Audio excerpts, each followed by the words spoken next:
Election commission का एक legal framework है हमारी कॉन्स्टिट्यूशन में। इलेक्शन कमीशन को आर्टिकल 324 डील करता है। तो इलेक्शन कमीशन है क्या? ये एक परमानेंट बॉडी है, इंडिपेंडेंट है, किसी के ऊपर डिपेंड नहीं करती, और इसको इट्स ए कॉन्स्टिट्यूशनल बॉडी। हमारे पास तीन तरह की बॉडीज होती हैं। एक कॉन्स्टिट्यूशनल बॉडी, जिन बॉडीज को कॉन्स्टिट्यूशन ऑफ इंडिया ने क्रिएट किया, जैसे election commission, finance commission, controller and auditor general of India, और कुछ बॉडीज होती हैं जिसको एग्जीक्यूटिव रेजोल्यूशन के साथ कॉन्स्टिट्यूट किया गया या एस्टेब्लिश किया गया, और वो बॉडीज हैं जैसे हमारे पास एनडीसी है, national development council, planning commission है, एनडीसी प्लानिंग कमीशन, और ये हमारे पास वो बॉडी है जो एग्जीक्यूटिव रेजोल्यूशन द्वारा मतलब कि एस्टेब्लिश की गई है। और तीसरी बॉडीज हमारे पास वो होती हैं जो पार्लियामेंट एक्ट क्रिएट करता है। जैसे हमारे पास जोनल काउंसिल्स थी, zonal councils have been created by an act of parliament. तो फिर से सुनिए, हमारे पास तीन तरह की बॉडीज होती हैं। ये भी क्वेश्चन एक दो बार पॉलिटी में पूछा जा चुका है। पहली बॉडी वो जिसे कॉन्स्टिट्यूशन क्रिएट करती है। जैसे मैंने आपको इलेक्शन कमीशन अभी हम कर रहे हैं, करेंगे, इससे पहले हमने फाइनेंस कमीशन किया था। Finance commission is a constitutional body. और उसके बाद इलेक्शन कमीशन हम आज करेंगे, ये भी कॉन्स्टिट्यूशनल बॉडी है।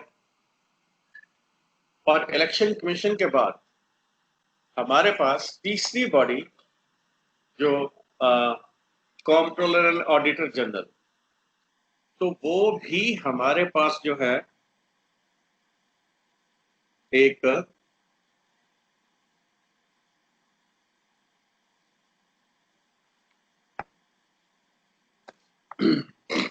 कॉन्स्टिट्यूशनल बॉडी है। इसी तरह से हमारे पास कुछ बॉडीज है। We have got three kinds of bodies.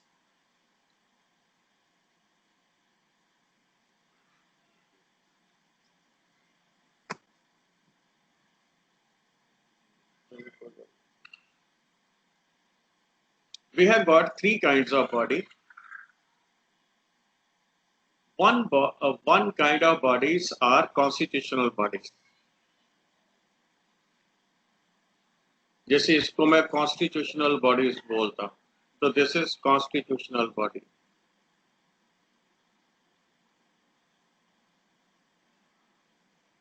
इसको कॉन्स्टिट्यूशन ऑफ इंडिया प्रोड्यूस करती है, सॉरी एस्टेब्लिश करती है। तो इसमें मैंने तीन बॉडीज इंक्लूड की हैं। एक तो हमारे पास है इलेक्शन कमीशन, इसे मैं ईसी लिख रहा हूँ। उसी तरह से हमारे पास फाइनेंस कमीशन है और काग है। ये हमारे पास कॉन्स्टिट्यूशनल बॉडीज हैं। और इसी तरह से कुछ हमारे पास बॉडीज होती हैं जिनको हम एग्जीक्यूटिव रेजोल्यूशन से एस्टेब्लिश किया जाता है। एग्जीक्यूटिव रेजोल्यूशन का मतलब ये है जो पार्टी इन पावर है, और जो हमारा पार्टी इन पावर है, और हमारा जो कैबिनेट है वो एक रेजोल्यूशन अडॉप्ट करता है, और वो रेजोल्यूशन के जरिए उस बॉडी को एस्टेब्लिश कर देता है। तो एग्जीक्यूटिव रेजोल्यूशन से जो बॉडी हमारे पास एस्टेब्लिश हुई है, national development council, planning commission, आजकल ये नीति आयोग हम इसे बोलते हैं, नीति आयोग। तो इस तरह की बॉडीज हैं कुछ जिसको एग्जीक्यूटिव रेजोल्यूशन के जरिए प्रोड्यूस एस्टेब्लिश किया गया। और तीसरी बॉडी होती है by an act of parliament, जिसे पार्लियामेंट्री एक्ट पैदा करता है और एस्टेब्लिश करता है। और उसमें हमारे पास हमने जोनल काउंसिल्स की थी। कल मैंने आपको जोनल काउंसिल्स करवाई थी। So in this way, we have got three kinds of bodies. One body produced by executive resolution. Second, established by act. Number 2 लिख देता हूं। और जो थर्ड जिसको मैंने पहले डिस्कस किया था वो कॉन्स्टिट्यूशनल बॉडी थे। तो इलेक्शन कमीशन हमारे पास एक परमानेंट बॉडी है, इंडिपेंडेंट बॉडी है। कॉन्स्टिट्यूशन ने इसे एस्टेब्लिश किया और इसका पर्पस क्या है? Free and fair elections. Free and fair elections, article 324 जो हमारी कॉन्स्टिट्यूशन का है, तो वो power of superintendence, direction and control of election to parliament and state legislature, office of president, office of vice president. तो पहली बात तो इलेक्शन, जब भी आप कोई काम करवाते हो तो तीन एस्पेक्ट उसमें बहुत इंपॉर्टेंट होते हैं। सुपरिंटेंडेंस, आप सारे प्रोसेस को ओवरसी करते हो। और उसके बाद डायरेक्शन, डायरेक्ट करते हो कि ऐसा कीजिए, ऐसा ना कीजिए। और सेकंड कंट्रोल, आप उस प्रोसेस को कंट्रोल भी करते हो, नियंत्रण भी करते हो आप उस प्रोसेस का। तो नियंत्रण, दिशा निर्देश और सुपरिंटेंडेंस, ओवरसी करना प्रोसेस को, ये जो तीनों काम है, ये तीनों काम किसको सौंपे गए हैं? इलेक्शंस के इलेक्शन कमीशन को। और कौन कौन से इलेक्शन के? सबसे पहले पार्लियामेंट का इलेक्शन, तो ये हमारे पास पार्लियामेंट का इलेक्शन है, पार्लियामेंट। फिर स्टेट लेजिस्लेचर का इलेक्शन, और उसके बाद प्रेसिडेंट के ऑफिस का, वाइस प्रेसिडेंट के ऑफिस का इलेक्शन। ये चारों इलेक्शन को सुपरिंटेंड करना, डायरेक्ट करना और कंट्रोल करना, ये तीनों एक्टिविटीज इलेक्शन कमीशन को सौंप दी गई है by the constitution of India. तो इलेक्शन कमीशन क्या है? Election commission is an all India body. All India body का मतलब it is common to centre and state. जैसे पार्लियामेंट का इलेक्शन तो सेंट्रल गवर्नमेंट का इलेक्शन है, स्टेट का इलेक्शन वर्ड से ही क्लियर हो जाता है। प्रेसिडेंट और वाइस प्रेसिडेंट का इलेक्शन, तो ये हमारे दो कॉन्स्टिट्यूशन की टॉप अथॉरिटीज हैं, प्रेसिडेंट एंड वाइस प्रेसिडेंट। इन दोनों का इलेक्शन, उसके बाद पार्लियामेंट का इलेक्शन और स्टेट लेजिस्लेचर का इलेक्शन। तो जैसे आईएएस ऑफिसर्स होते हैं, वो ऑल इंडिया सर्विसेज होती है। तो such officers, they work within the state, they work at centre, duties ये सभी जगह पे होते हैं।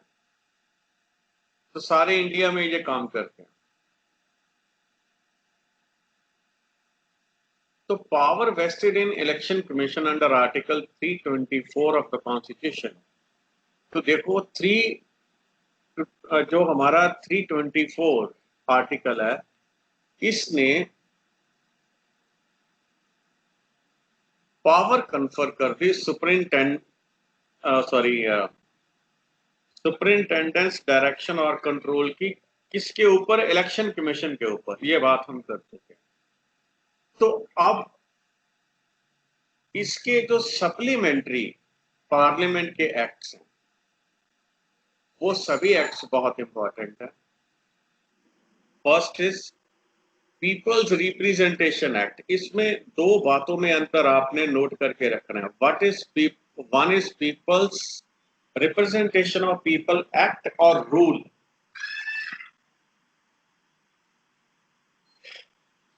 तो ये देखिए, रिप्रेजेंटेशन ऑफ पीपल एक्ट 1950,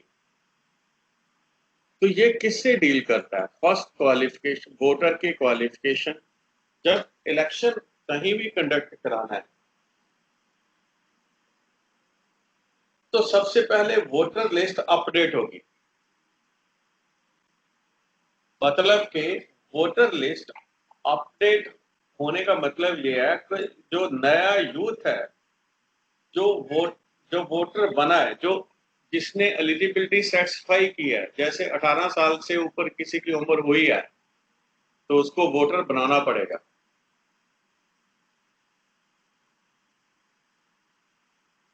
अगर कोई और ऐसा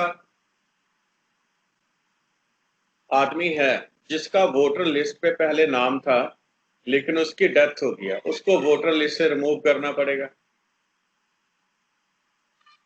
इसी तरह से कॉन्स्टिट्यूएंसी में कुछ आदमी थे जो उस शहर को, उस कॉन्स्टिट्यूएंसी को छोड़ के किसी और शहर या कॉन्स्टिट्यूएंसी में चले गए, उनको भी वोटर लिस्ट से रिमूव करना पड़ेगा। इसके बाद कुछ बंदे बाहर से उसी कॉन्स्टिट्यूएंसी में आके रहने लगे, उसको ऐड करना पड़ेगा।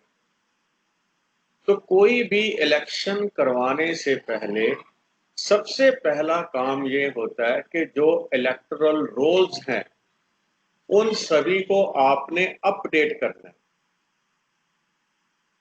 सभी इलेक्टोरल रोल्स को आपने अपडेट करना है। मतलब कि एडिशन और रिमूवल, ये काम जब होगा तो हमारे पास जो इलेक्टोरल रोल्स हैं, जो लिस्टें हैं वोटरों की, उसको हम इलेक्टोरल रोल्स बोलते हैं, उनको तैयार करना और अपडेट करने का काम। और उसके बाद डिलिमिटेशन ऑफ कॉन्स्टिट्यूएंसी, ये एक बड़ा इंपॉर्टेंट इशू है।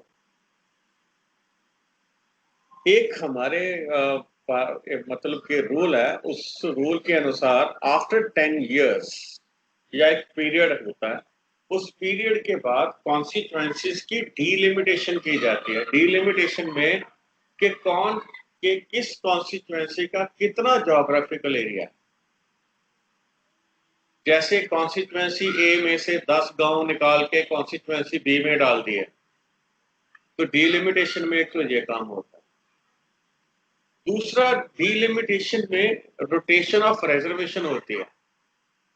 जैसे हमारे पास पार्लियामेंट्री कॉन्स्टिट्यूएंसी में या स्टेट लेजिस्लेटिव कॉन्स्टिट्यूएंसीज जो होती हैं, इनमें रिजर्वेशन ऑफ सीट्स होती है। एक particular constituency is some constituencies they are reserved for SC, तो उन कॉन्स्टिट्यूएंसीज को रोटेट करना होता है कि अगर 20 साल कॉन्स्टिट्यूएंसी एक्स शेड्यूल कास्ट के लिए रिजर्व थी, तो 25-30 साल बाद वो डी रिजर्व हो जाएगी और उसकी जगह पे कोई और कॉन्स्टिट्यूएंसी थी वो रिजर्व हो जाएगी। तो एक तो रिजर्वेशन और डी रिजर्वेशन कॉन्स्टिट्यूएंसीज की करना, उसके बाद जो उनका ज्योग्राफिकल एरिया है उसको मैनिपुलेट करना, मतलब कि उसको चेंज करना according to the new situation, एक ये काम हो गया। Allocation of seats in parliament and state legislature, actually basically article जो हमारे पास 1950 का एक्ट है, उसमें ये एनविसेज किया गया था कि जैसे जब हिंदुस्तान आजाद हुआ था तो उसकी पॉपुलेशन 45 से 50 करोड़ के पास थी। तो आज हिंदुस्तान की पॉपुलेशन 150 करोड़ के ऊपर है। उस समय पे भी इंडिया की जो टोटल सीट्स थी ये 552 थी, मैक्सिमम सीट पॉसिबल, आज भी उतनी है। मतलब कि population has increase almost 3-fold, 3 Guna population हो चुकी है, तो नंबर ऑफ रिप्रेजेंटेटिव्स भी 3 गुना होने चाहिए। तो ओरिजिनल एक्ट में इट वाज एंटीसिपेटेड कि जब आप डिलिमिटेशन करेंगे तो आप नंबर ऑफ सीट्स भी इंक्रीज करेंगे, पार्लियामेंट और स्टेट लेजिस्लेचर। लेकिन एक्चुअली ये 1971 में फ्रीज कर दी गई थी। उसके बाद जो हमारे in accordance with census parliament और स्टेट लेजिस्लेचर की सीट्स इंक्रीज नहीं की गई। तो ये मैंने जो आपके साथ डिस्कस किया है, this is representation of people act. ये किससे डील करता है? वोटर की क्वालिफिकेशन। क्वालिफिकेशन का मतलब पहले 1986 के आसपास, इससे पहले वोटर की जो एज थी वो 21 ईयर थी, वो 18 ईयर कर दी गई। तो क्वालिफिकेशन चेंज भी हो सकती है। तो पीपल्स रिप्रेजेंटेटिव एक्ट 1950, इसमें वोटर की qualification, preparation of electoral rolls, delimitation of consequences, allocation of seats in parliament and state legislature, इन सभी इश्यूज को ये ही डील करता है। इसके बाद next, representation of people, preparation of electoral rules. इस टर्म को याद रखिए, पर्टिकुलरली ये डिफरेंस है पार्ट 1 और 2 में। ये क्या था? Representation of people act 1950।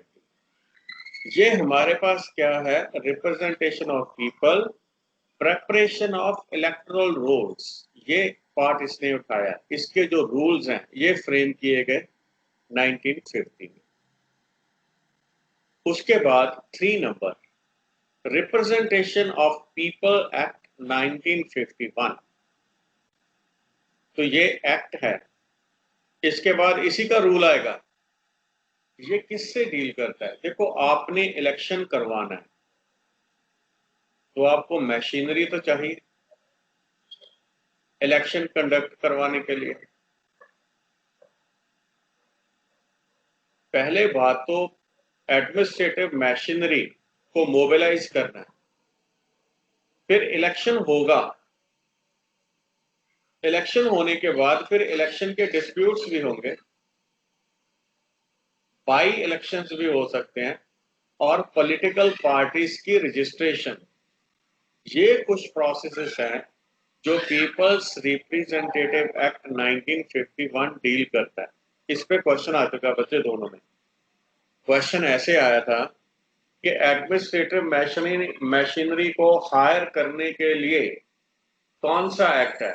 Representation of people act 1950, representation of people rules 1950, representation of people act 1951, representation of conduct of election and election petition rule 1951।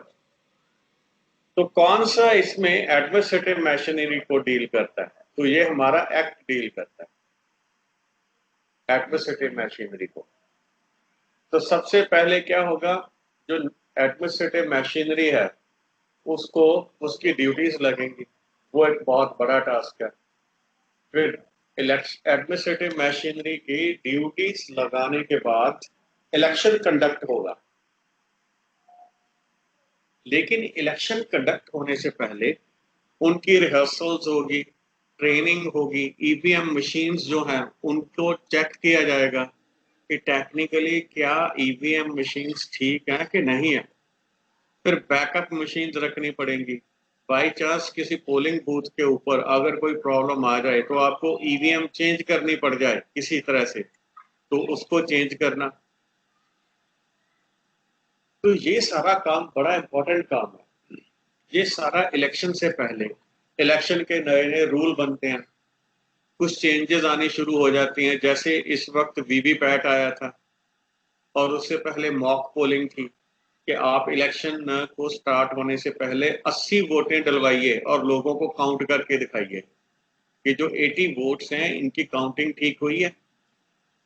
तो ये तो सारी इन जो नई चेंजेस आती हैं वो भी उनकी रिहर्सल्स भी होती हैं, और जो पुराने रूल्स होते हैं उनकी रिहर्सल्स भी होती हैं, ताकि सभी को इलेक्शन जिस दिन कंडक्ट होना है उस दिन कोई समस्या ना आए। तो अब इलेक्शन आ गए। इलेक्शन के बाद इलेक्शन डिस्प्यूट्स आ गए कि जी फलानी जगह पे आजकल तो बूथ कैप्चरिंग कम होती है, किसी समय में बूथ कैप्चरिंग बहुत होती थी। जब बैलेट पेपर में वोटिंग होती थी तो उसमें ऐसे था कि एक ठप्पा लगाते थे, जैसे हम स्टैंप नहीं लगाते, इस तरह से एक बैलेट पेपर के ऊपर स्टैंप लगता था। और अगर उसको आप सूखने से पहले फोल्ड कर देते हो तो स्टैंप दो जगह पे लग जाती थी, तो वो वोट कैंसिल हो जाती थी। तो इस तरह से इलेक्शन डिस्प्यूट्स में और भी बड़े इश्यूज होते हैं। मैंने आपको एक सिंपल सा बता दिया। तो पोल इलेक्शन डिस्प्यूट्स, बाई इलेक्शन, और उसके बाई इलेक्शन ऐसे होता है, अगर किसी कोई एमपी है, उसकी सीट खाली हो जाती है, तो उसका बाई इलेक्शन करवाना पड़ जाता है।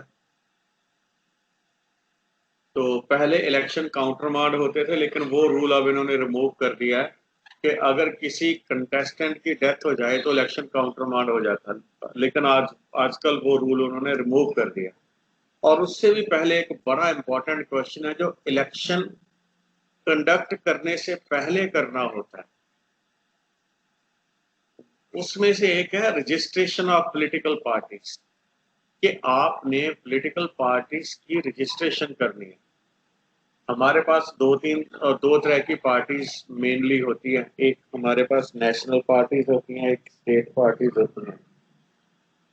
तो उसके बाद इलेक्शन सिंबल्स बहुत इंपॉर्टेंट होते हैं, क्योंकि हमारे ये कॉमन प्रैक्टिस देखा गया कि पॉलिटिकल पार्टीज रिलीजियस सिंबल रखती हैं जो लोगों को धार्मिक तौर पे अपील करते हैं। जैसे हमारे पंजाब में एक पॉलिटिकल पार्टी है, वो तकड़ी, उसका जो है इलेक्शन सिंबल है तकड़ी। तो तकड़ी गुरु नानक देव जी से लिंक्ड है। इसी तरह से एक पॉलिटिकल पार्टी थी, वो 1975 से पहले उनका इलेक्शन सिंबल गौ बच्चा था।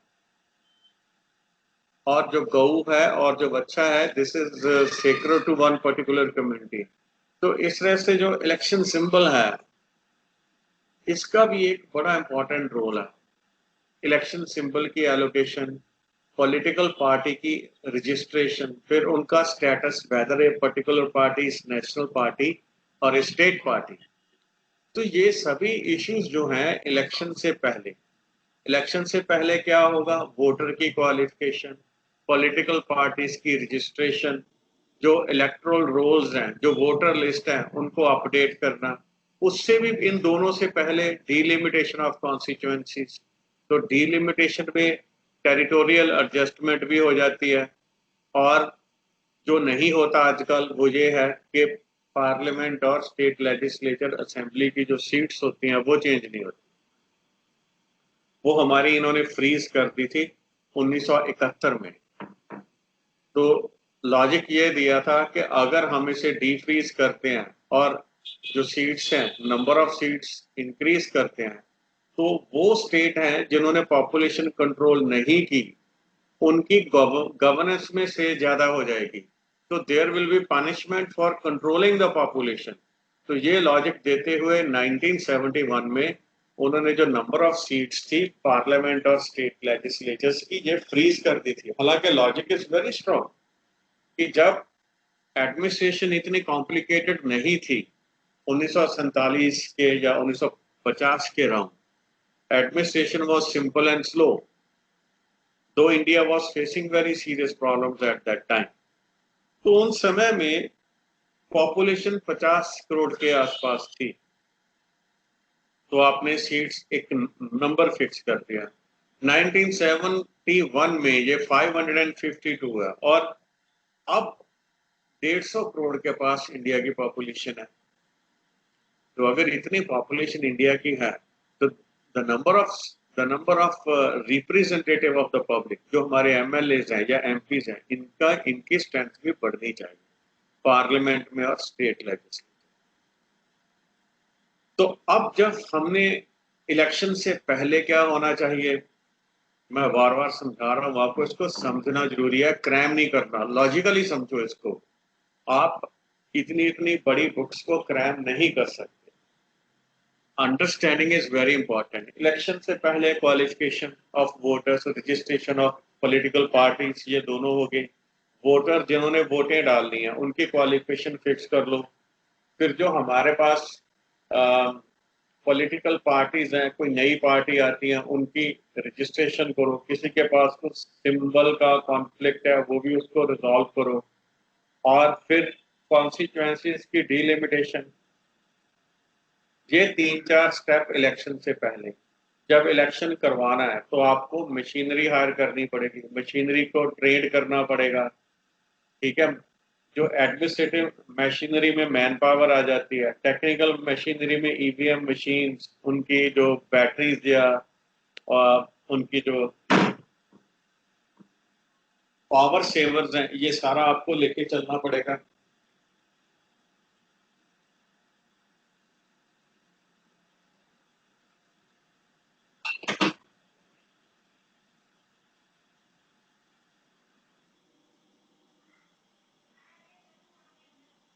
और फिर आपका इलेक्शन कंडक्ट हो गया। तो election conduct of election and election petitions, ये रूल्स हैं। एक्ट और रूल्स में डिफरेंस आपको मालूम होना चाहिए। Rules, representation of people, conduct of election and election petitions 1951, और उसके बाद presidential and vice presidential elections act, ये 1952 का था।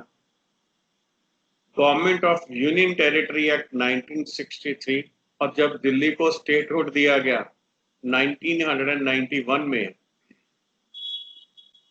तो national capital territory of Delhi act ये लाया गया दिल्ली में इलेक्शंस के लिए। तो नेक्स्ट हमारे पास इसके बाद जो इलेक्शन कमीशन है,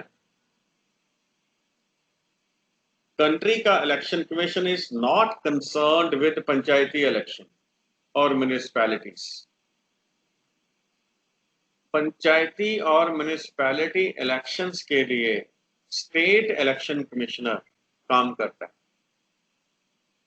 सेंट्रल इलेक्शन कमिश्नर काम नहीं करता। उसके लिए आर्टिकल 243 के, ये पंचायती राज इलेक्शन कमीशन को डील करता है या म्युनिसिपैलिटी इलेक्शन कमीशन को? I want quick answer.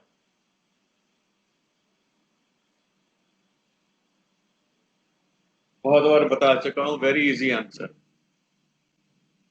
243 ओ से जितने पहले आर्टिकल्स हैं, 243 से लेके 243 ओ तक, दे डील विद पंचायत। तो 243 के deals with panchayat and 243 Z A deals with municipalities. तो अब इसकी कंपोजिशन क्या हो? आर्टिकल 324 कॉन्स्टिट्यूशन का, उसने कुछ प्रोविजंस दिए हैं इलेक्शन कमिश्नर के लिए या इलेक्शन कमीशन के लिए। उन्होंने बोला कि इलेक्शन कमीशन में एक चीफ इलेक्शन कमिश्नर होगा। There will be one chief election commissioner and such number of other election commissions, if any, as the president may fix from time to time।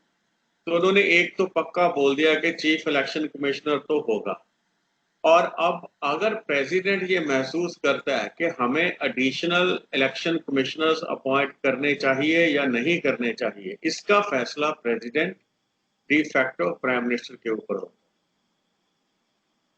तो appointment of chief election commissioners and other election commissioners shall be made by president. इनको president appoint करेगा।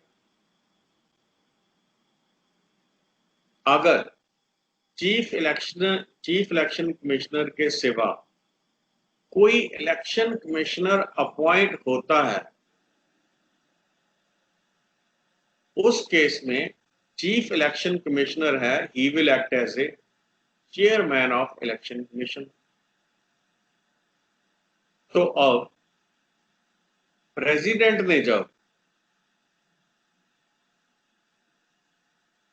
Regional election commissioner appoint करने हैं, तो वो जो election commission को consult करके उनको अपॉइंट करेगा। और इलेक्शन कमीशन में चीफ इलेक्शन कमिश्नर तो होगा ही होगा, इन उसके अलावा बाकी इलेक्शन कमिश्नर भी हो सकते हैं। कोड ऑफ कंडक्ट की वायोलेशन के लिए हमारे पास कोई स्ट्रिक्ट रूल्स नहीं है कि आप किसी को स्ट्रिक्ट पनिशमेंट नहीं दे सकते। आप सिर्फ ऐसा कर सकते हो कि वो आदमी कोड ऑफ कंडक्ट फॉलो नहीं कर रहा, वो 10 दिन इलेक्शन कैंपेन नहीं करेगा, बस ऐसे। To prepare a roster for publicity, काफी समय पहले जब पब्लिसिटी रेडियो में होती थी, तो रेडियो में क्या था, उनका एक शेड्यूल बनता था कि एक पर्टिकुलर पॉलिटिकल पार्टी का नुमाइंदा 15 मिनट बोलेगा, उसके बाद दूसरा 15-20 मिनट बोलेगा। तो उसका एक शेड्यूल बनता था, रोस्टर बनता था बोलने का। रेडियो पे भी होता था और टीवी पे भी होता था, लेकिन आजकल ऐसा कोई नहीं। तो ये थोड़ी सी बात आउटडेट हो चुकी है। तो नेक्स्ट, ये इस क्वेश्चन में 90% जो पॉइंट नंबर 9 है, इसमें बहुत ज्यादा लोग चक्कर खा जाते हैं। चक्कर क्यों खा जाते हैं? क्योंकि ये लगता है कि मतलब के इलेक्शन कमिश्नर का काम नहीं होगा क्या, to advise the president on matters relating to disqualification of members of parliament. MPs की डिसक्वालिफिकेशन के ऊपर राष्ट्रपति को एडवाइस करना। एमपीज की डिसक्वालिफिकेशन जो है चेयरमैन या स्पीकर ऑफ द हाउस कर सकता है, उसके बिना प्रेसिडेंट भी कर सकता है ऑन सम पर्टिकुलर ग्राउंड, लेकिन उसको एडवाइस लेनी पड़ेगी election commissioner, sorry election commission से। To advise the governor on matters relating to disqualification of state legislature. MLA की डिसक्वालिफिकेशन के ऊपर गवर्नर को एडवाइस करना, एमपी की डिसक्वालिफिकेशन के ऊपर प्रेसिडेंट को एडवाइस करना। Point number 9 and 10, they seem not to belong to the election commission, लेकिन ये वो करता है। तो जो ये पॉइंट है ना, ये सक्सेस और फेलियर के बीच में कई बार फर्क पैदा कर देते हैं। To cancel the polls in the event of rigging, booth capturing, violence and other irregularities. Election को कैंसिल करना इस केस में अगर रिगिंग हो जाती है, इलेक्शन में धांधली हो जाती है, या बूथ कैप्चर कर लेती है एक पर्टिकुलर पार्टी, या वायलेंस हो जाती है। आजकल बूथ कैप्चरिंग ईवीएम मशीन में नहीं होती। तो पहले तो ऐसे था कि जब एक बैलेट पेपर पे मोहरें लगानी होती, तो उसमें क्या करते थे कि किसी पोलिंग बूथ को आपने इन्वेड कर लिया, तो वहां पे आपके 20-25 बंदे गए, उन्होंने स्टैंपें ली और वो लगाने लग गए अपने आप।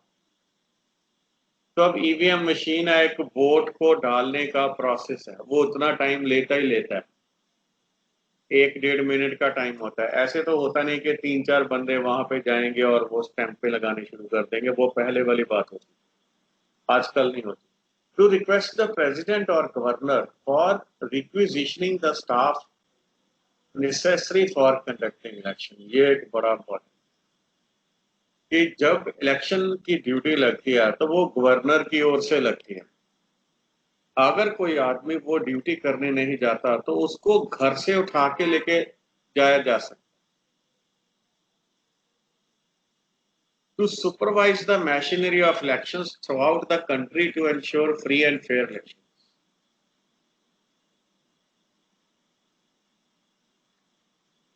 To supervise the machinery of elections, elections की मशीनरी को सुपरवाइज करना ताकि फ्री एंड फेयर इलेक्शन हो सके।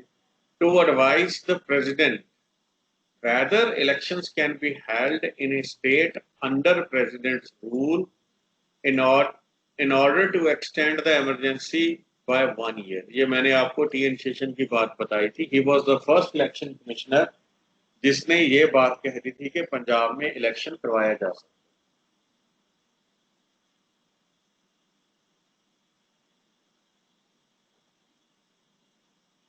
नेक्स्ट,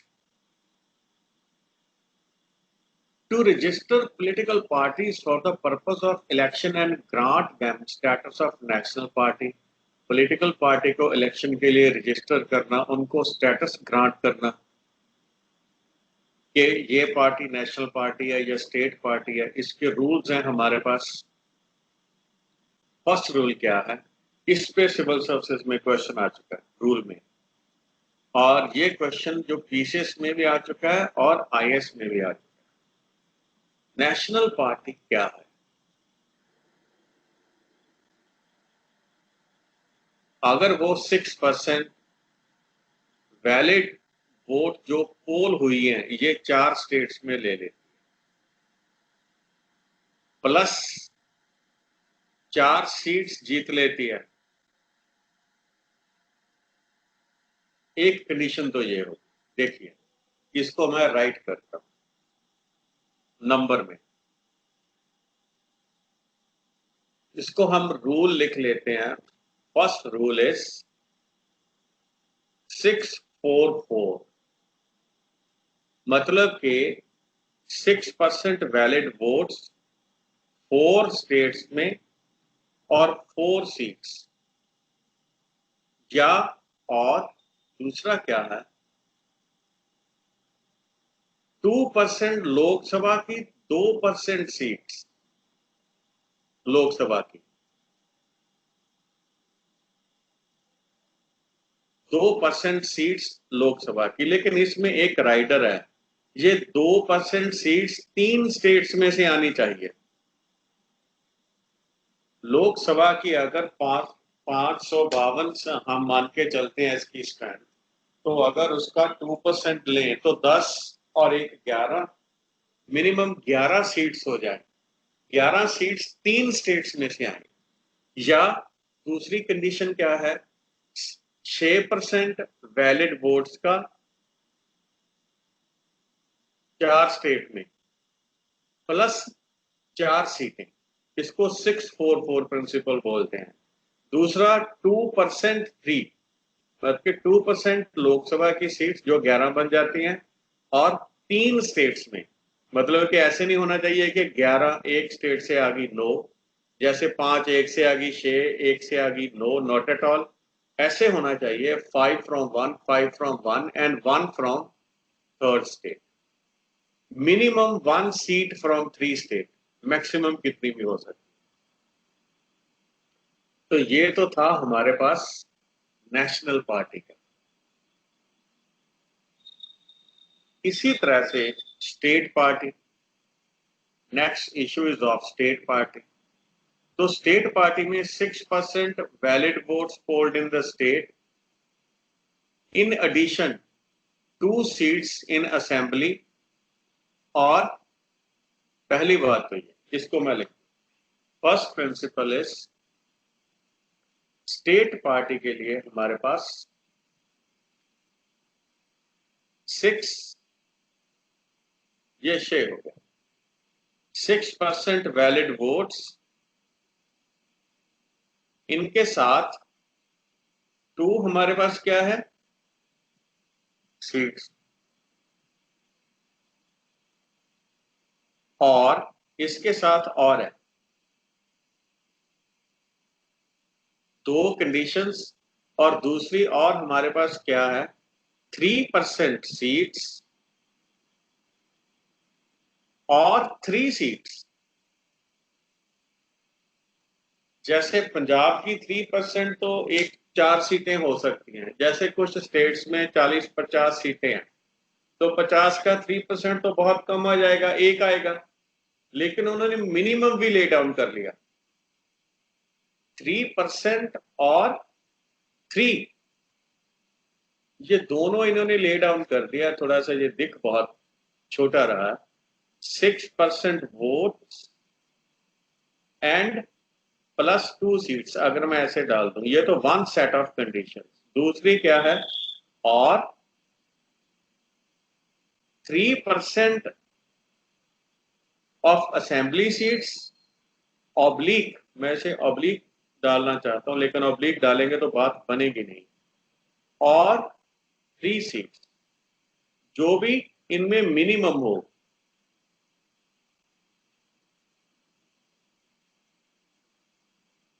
मैंने उल्ट बोल दिया, जो भी ज्यादा हो, 3 तो होगी होगी।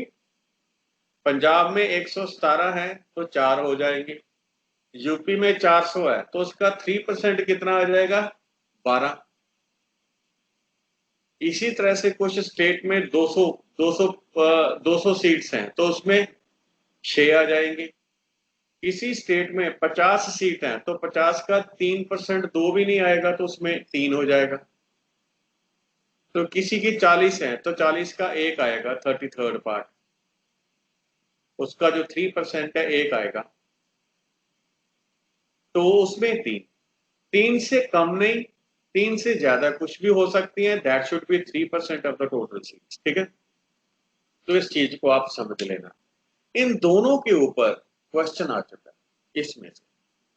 Another part, election commission is assisted by 2 deputy election commissioners, they are drawn from civil services, ये आईएएस ऑफिसर्स होते हैं, and appointed by commission, tenure system पे ये अपॉइंट होते हैं, और इनको आगे हेल्प करने के लिए secretaries, joint secretaries, directors, deputy directors and under secretaries posted in secretariat और द कमीशन, ये एक बड़ी टीम काम करती है, बहुत बड़ा काम है इलेक्शन कंडक्ट कराना। एट स्टेट लेवल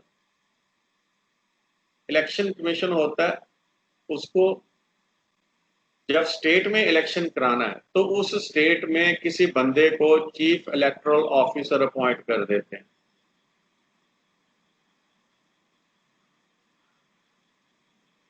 और जो चीफ इलेक्टोरल ऑफिसर है इसको चीफ इलेक्शन कमिश्नर ही अपॉइंट करता है, चीफ इलेक्शन कमिश्नर ही अपॉइंट करता है, लेकिन ये अपॉइंटमेंट करने के लिए वो कंसल्ट करता है स्टेट गवर्नमेंट को। उसके नीचे अब आ जाता है डिस्ट्रिक्ट लेवल। डिस्ट्रिक्ट लेवल के ऊपर डिप्टी कमिश्नर साहब जो होते हैं वो रिटर्निंग ऑफिसर होते हैं, डीसी साहब, वो रिटर्निंग ऑफिसर और अपॉइंट करते हैं। जितनी स्टेट लेजिस्लेचर की कॉन्स्टिट्यूएंसीज हैं वहां पे किसी एक को रिटर्निंग ऑफिसर अपॉइंट कर देते हैं, वो नॉर्मली एसडीएम होता है, एसडीएम साहब होता है। जब पार्लियामेंट का इलेक्शन करना होता है तो कई बार पार्लियामेंट कॉन्स्टिट्यूएंसी का साइज बहुत बड़ा होता है, उसमें 2-3 डीसीज आते होते हैं, तो उन 2-3 डीसीज में से किसी एक डिप्टी कमिश्नर को वो अपॉइंट कर देते हैं रिटर्निंग ऑफिसर। तो फिर वो 3-4 जिले के जितने एसडीएम्स है या जितना उनका अमला फैला है वो डीसी साहब की डायरेक्शन के अंडर काम करता है। उस डीसी साहब की, जिनको 3-4 डीसी साहब में से सिलेक्ट किया गया district returning officer for parliamentary constituency. दोबारा सुनिए, जब एमएलए का इलेक्शन होना है, मैं एमएलए बोल देता हूँ आपको समझना आसान हो जाएगा, जब एमएलए का इलेक्शन होना है तब तो in every constituency normally there is an SDM, तो वो एसडीएम साहब रिटर्निंग ऑफिसर होते हैं। डीसी साहब इलेक्शन को ओवरसी करते हैं अपने डिस्ट्रिक्ट में, लेकिन वो रिटर्निंग ऑफिसर नहीं होते। लेकिन जब एमपी का इलेक्शन होना होता है तो एक डीसी को रिटर्निंग ऑफिसर अपॉइंट कर दिया जाता है, तो फिर वो सारी कॉन्स्टिट्यूएंसी जो है, चाहे वो एक जिले में हो, चाहे 2 में हो, 3 में हो, 4 में हो, 5 में हो, वो सारी कॉन्स्टिट्यूएंसी के इलेक्शन के लिए एक सिंगल डिप्टी कमिश्नर जो है वो रिस्पॉन्सिबल होता है। तो इस तरह से मैंने आपको 2-4 मेन क्वेश्चंस करा दिए हैं, और ईवीएम मशीन्स के बारे में बाद में बात करेंगे। जब कोई इलेक्शन आया तो उस समय ईवीएम मशीन का इशू बहुत इंपॉर्टेंट हो जाता है। तो आजकल नई नई एप्स आ रही हैं, and the election process is made easier day by day, easier and efficient. और इसमें ये एक बड़ा मतलब कि टफ टास्क होता है पूरे हिंदुस्तान में जो प्रशासन शासन काम करता है, and it's a matter of pride that we are able to conduct elections in a manner that is considered the best in world. जितनी इंडिया में इतनी डाइवर्सिटी है, इतनी तरह के लोग रहते हैं, उन सभी को इलेक्शन में पार्टिसिपेट करवाना, इलेक्शन कंडक्ट करवाना एक बहुत बड़ा टास्क है।